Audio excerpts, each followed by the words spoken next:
guys, welcome to My Sew Bliss.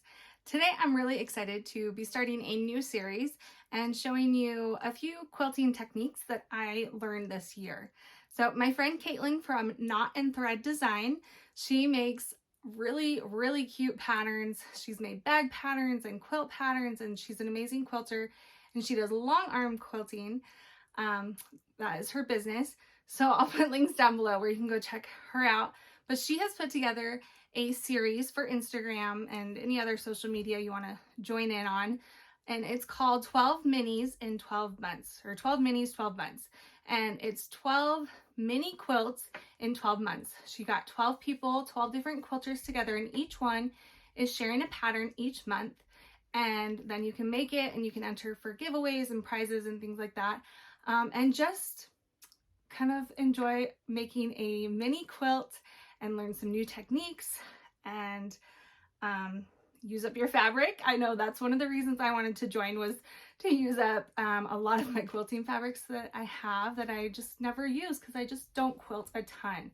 I quilt just a little bit. So I wanted to learn some new techniques and share them with you guys throughout this process. So each month I'm going to be showing you what the quilt block is and something or a technique, or maybe just how to make that quilt block.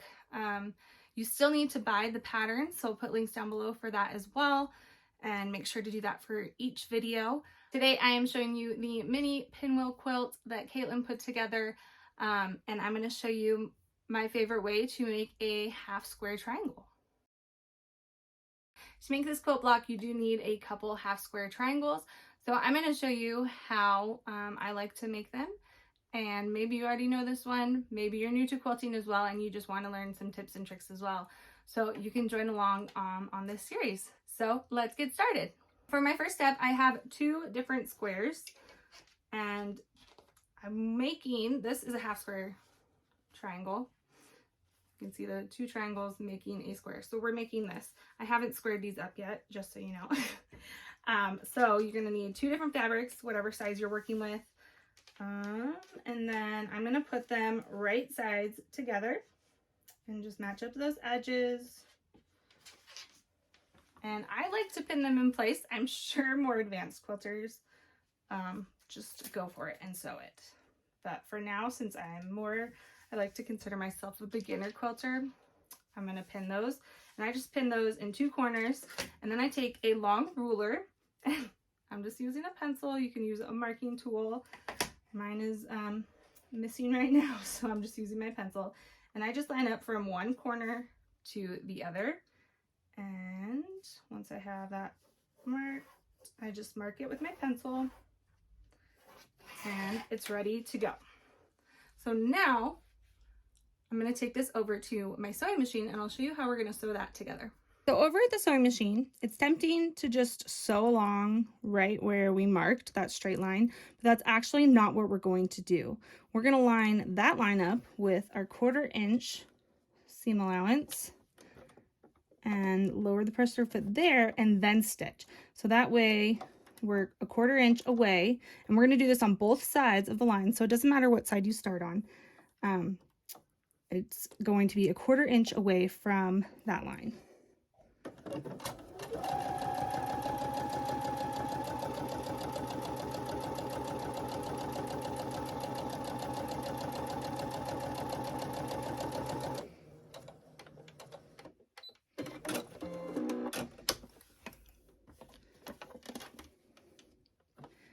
And then once I've done one side, I'll just go along and do the same exact thing on the other side. So a 1/4 inch away from that line is where I sew.